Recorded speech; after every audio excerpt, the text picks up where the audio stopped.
Hello everyone. I get to work the camera myself today. Alex is working, so I'm trying to see if I can do this on my own. I just need to grab my glasses first. Otherwise I can't see anything. Now I can see. Okay, today we are doing lesson 19. I'm not alone in experiencing the effects of my thoughts. And we are doing chapter 2, the separation and the atonement, section 6, fear and conflict.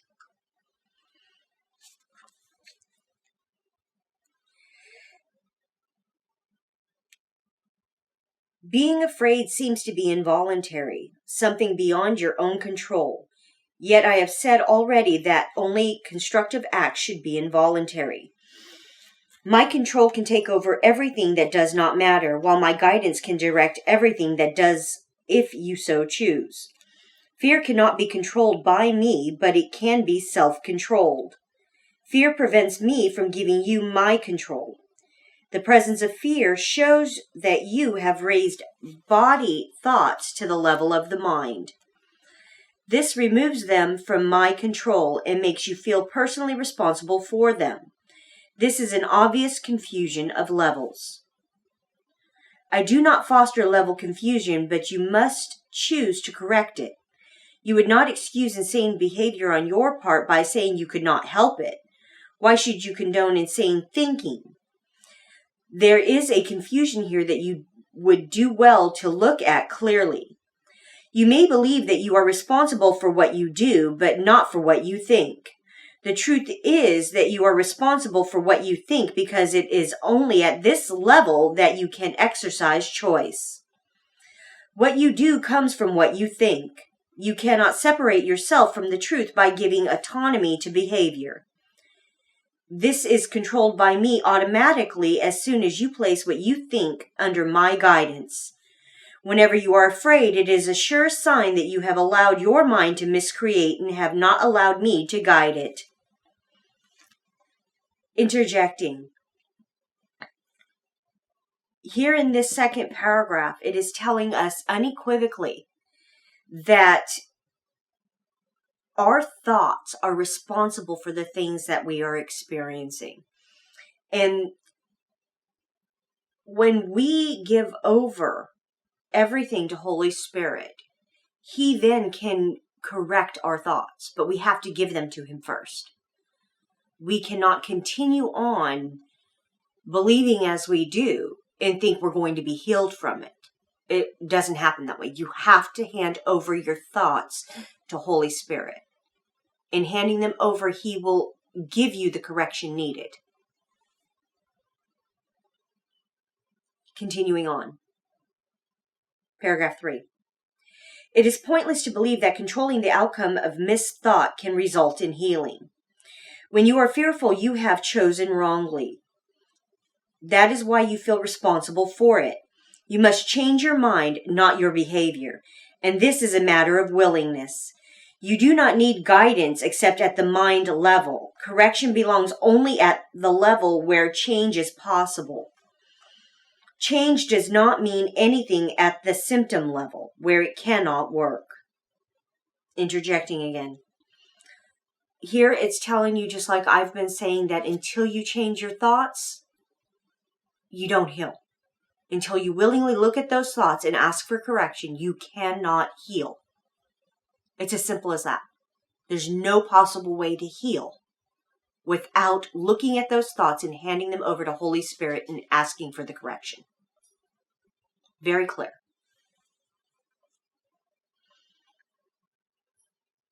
Continuing on.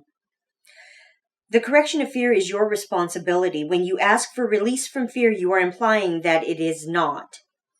You should ask instead for help in the conditions that have brought the fear about. These conditions always entail a willingness to be separate. At that level, you can help it. You are much too tolerant of mind wandering and are passively condoning your mind's miscreations.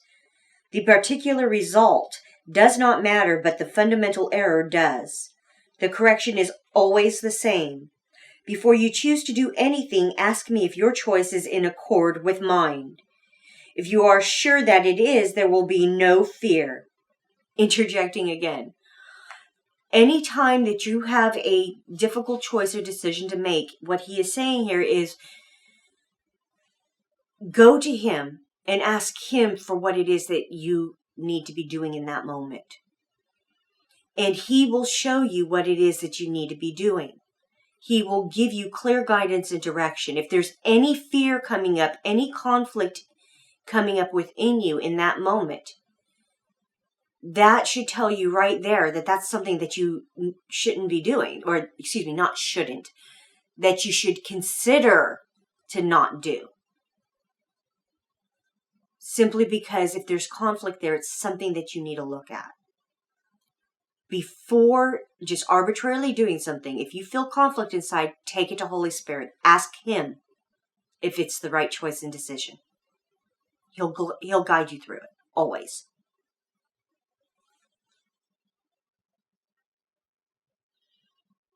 Anytime I hand over my stuff like that, if there is any amount of fear there left over, I know not to do it.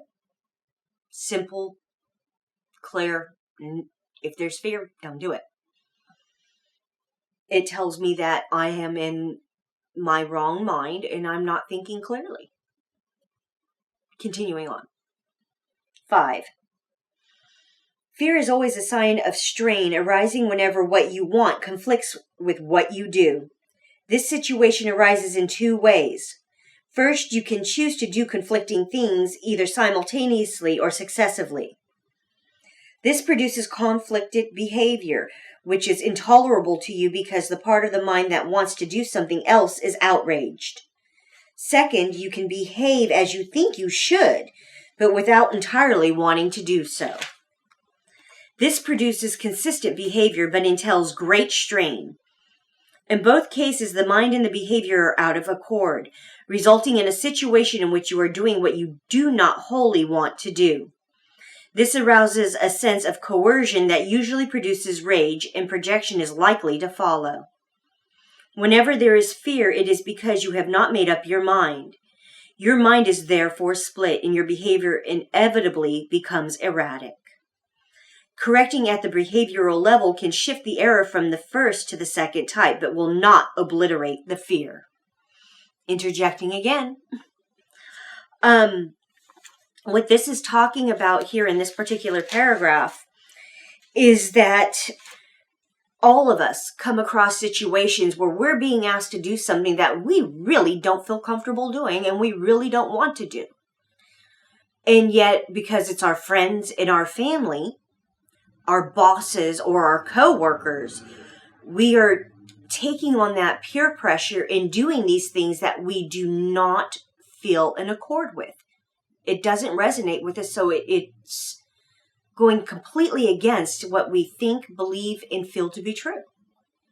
And when we waver from that truth and follow what those people are dictating to us, it does arouse a sense of coercion and anger and resentment and all kinds of negative, nasty emotions. And a lot of times it is based off of a fear that we are doing something wrong because it doesn't resonate. It does not feel good to us. That something is out of alignment and it doesn't feel right. And when we are being asked to do things like that, honestly consider looking at that and asking yourself, do I really want to do this? Is this really something I want to put my name on? 9 times out of 10, you'll find you don't. And you're only doing it because you are being pressured to do it. And it leaves you feeling used, disgusted with yourself, and generally feeling a sense of animosity toward the people that are coercing you to do it.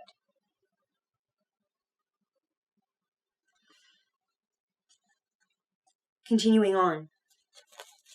6. It is possible to reach a state in which you bring your mind under my guidance without conscious effort, but this implies a willingness that you have not developed as yet. The Holy Spirit cannot ask more than you are willing to do. The strength to do comes from your undivided decision. There is no strain in doing God's will as soon as you recognize that it is also your own. The lesson here is quite simple, but particularly apt to be overlooked. I will therefore repeat it, urging you to listen. Only your mind can produce fear. It does so whenever it is conflicted in what it wants, producing inevitable strain because wanting and doing are discordant. This can be corrected only by accepting a unified goal. The first corrective step in undoing the error is to know first that the conflict is an expression of fear. Say to yourself that you must somehow have chosen not to love, or the fear could not have arisen. Then the whole process of correction becomes nothing more than a series of pragmatic steps in the larger process of accepting the atonement as the remedy. These steps may be summarized in this way. Know first that this is fear. Fear arises from lack of love. The only remedy for lack of love is perfect love. Perfect love is the atonement.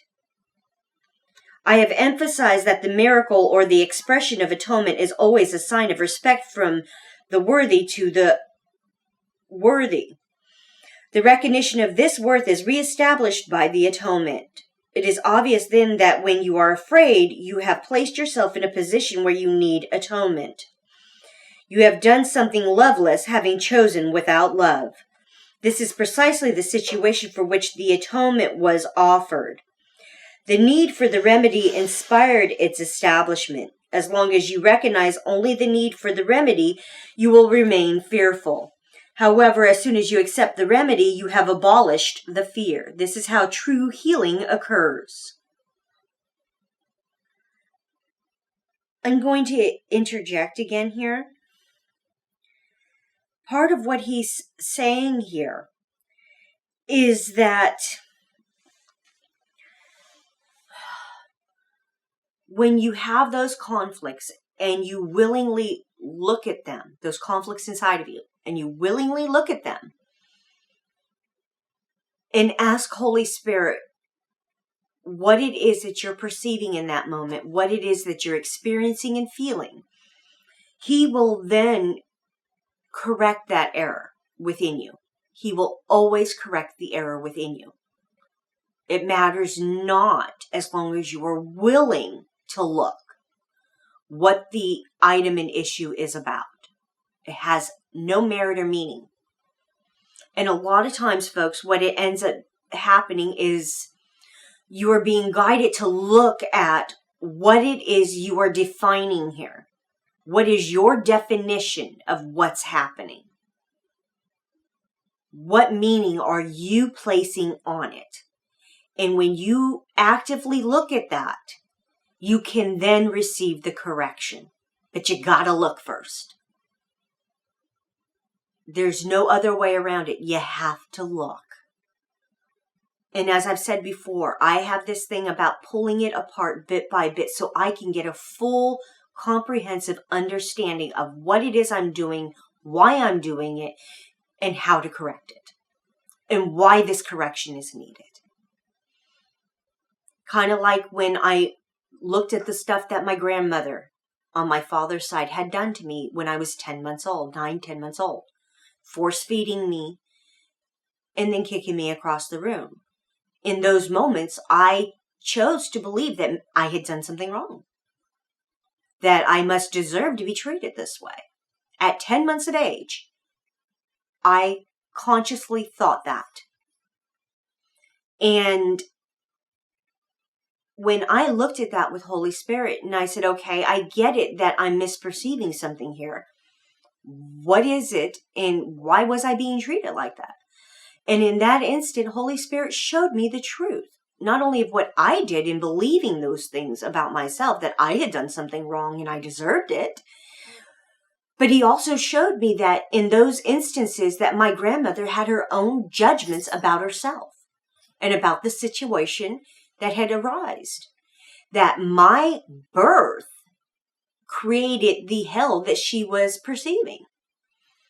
In her mind, she was angry at herself for not being able to control her son. She was angry that her son had impregnated a little Asian girl and had to marry her. And she couldn't control that. They were from the deep south, Alabama. In her mind, my mother wasn't white. She was not good enough for her precious son. And because of that, I was never going to be good enough. Besides the fact that I was also a girl. A useless girl in her mind. My mother could not even produce a son for my father, and that created such hostility and angst that she took it out on me. She struck out at me, an innocent child, as being the cause of her pain and suffering. She projected out onto me what she believed about herself and her situation. Nothing more, nothing less. And I had to learn to let that belief go, that I had done something wrong and that I deserved that. I'm 44, folks. It took me 40 years to figure that out. 40 years to figure out that I had done nothing wrong.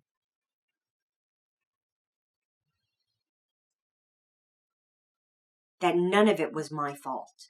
That I did not deserve that type of treatment. That's the type of stuff he's having us look at here. That's the type of stuff he is telling us, that when we willingly look at these things, the fears that we have had based off of these judgments that we've placed on ourselves, that we've enacted on ourselves, will be removed. But we have to willingly look first.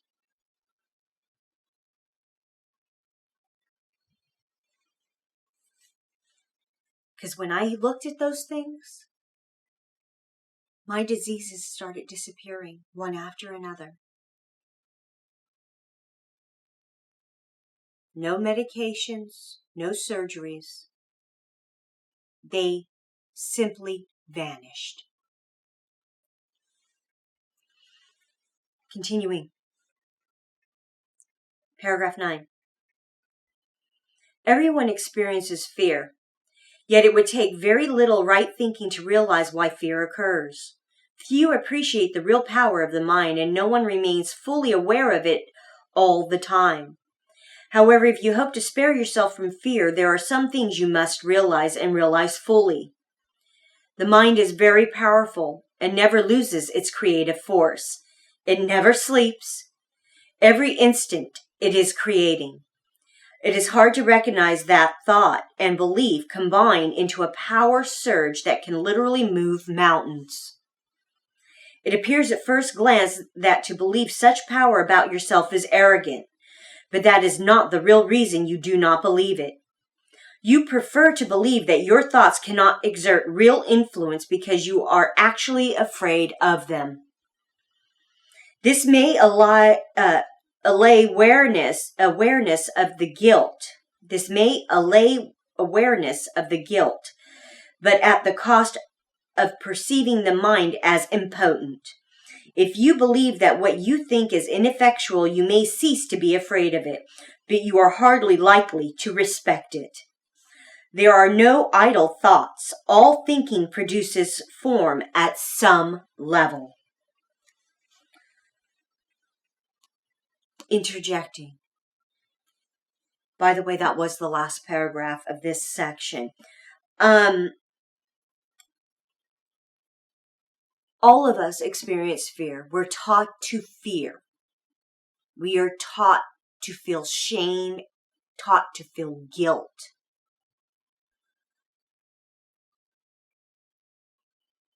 Our minds these thoughts that come into our minds, the things that we are believing in to be true, create the world around us. They create our diseases within our body. They create the pain and suffering that we endure day in and day out.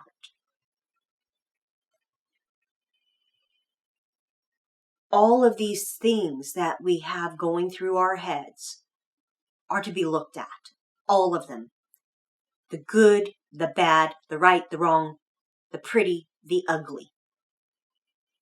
All our judgments, all of our opinions, every single thought. You must go through the darkness to get to the light.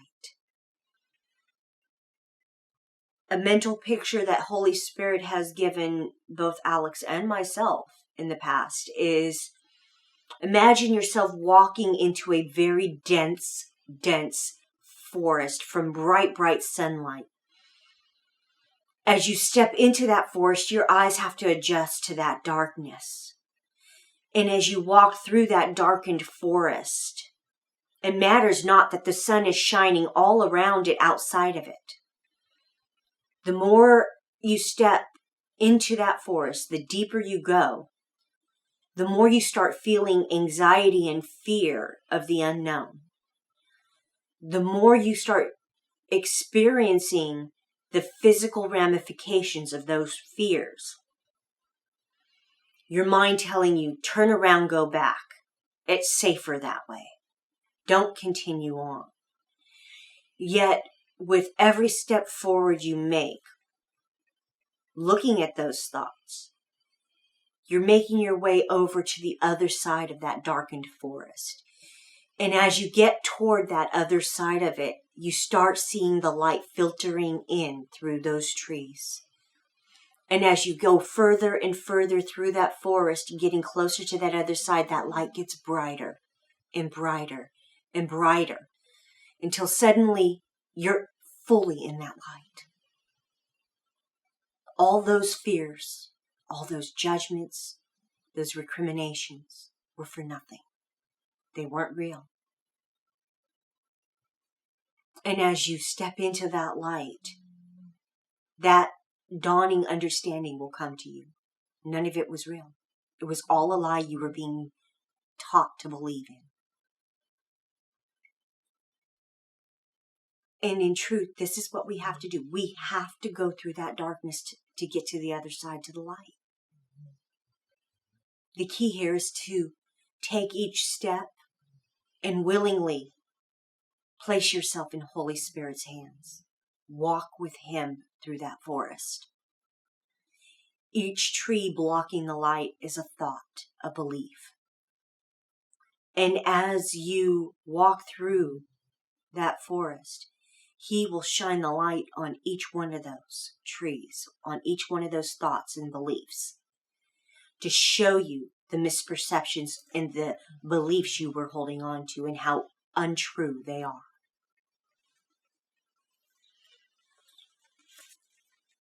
Moving on to the lesson of the day, lesson 19.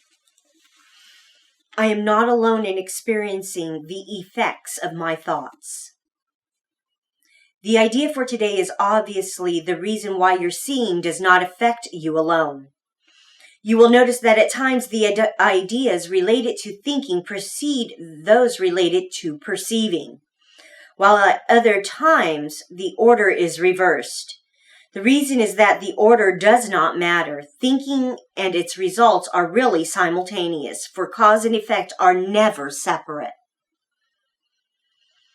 Today we are again emphasizing the fact that minds are joined. This is rarely a wholly welcome idea at first, since it seems to carry with it an enormous sense of responsibility and may even be regarded as an invasion of privacy. Yet it is a fact that there are no private thoughts. Despite your initial resistance to this idea, you will yet understand that it must be true if salvation is possible at all.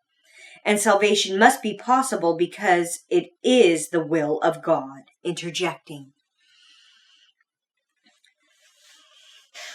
As I've been talking about in these previous lessons, what we think and believe we project out on the world. Everything that we believe in was taught to us by someone else. Everything we hold forth as being true was taught to us by somebody else.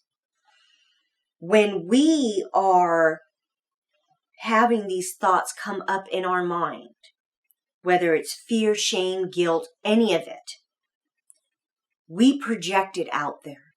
And as I said in yesterday's lesson, what we project out there, what we're thinking and believing in, what we think we are seeing and perceiving, we are projecting. And as we do so, so does everyone else around us. They've all been taught to believe the same as we are. To judge and be judged, to give an opinion, to give advice, whether it's asked for or not. And this is what it's talking about. That in truth, all of our minds are connected. What we perceive, others perceive, because we are all thinking alike and the same. When we start changing the way we believe and perceive the world around us, it has to follow suit that everyone around us will start to eventually see the same thing. When we start seeing the truth and we share those lessons that we are learning, those truths that Holy Spirit is showing us, we are extending that truth to our brothers that we have experienced. And extending it, we are allowing them to witness it for themselves. Take it in. As we testify to that truth, they witness it, take it in, and in those moments they can then make a choice and decision for themselves of whether or not they want to continue with the beliefs they have or give them up and finally go with Holy Spirit. It's their choice, their decision, and they have to make it. Continuing on. 3. The minute or so of mind searching which today's exercise is required is to be undertaken with eyes closed. The idea for today is to be repeated first, and then the mind should be carefully searched for the thoughts it contains at that time. As you consider each one, name it in terms of the central person or theme it contains, and holding it in your mind as you do so, say, I am not alone in experiencing the effects of this thought about blank. The requirement of as much indiscriminateness as possible in selecting subjects for the practice periods should be familiar to you by now, and will no longer be repeated each day, although it will occasionally be included as a reminder. Do not forget, however, that random selection of subjects for all practice periods remains essential throughout. Lack of order in this connection will ultimately make the recognition of lack of order in miracles meaningful to you. Apart from the as-needed application of today's idea, at least 3 practice periods are required, shortening the length of time involved if necessary. Do not attempt more than 4. So this was lesson 19. I am not alone in experiencing the effects of my thoughts. And chapter 2, the separation and the atonement, section 6, which is fear and conflict. Thank you for joining me today, folks. My name is Sabrina Reyenga with Thor here next to me. Thank you for joining us. We are grateful and thankful to be here with you today. Blessings and love. Namaste.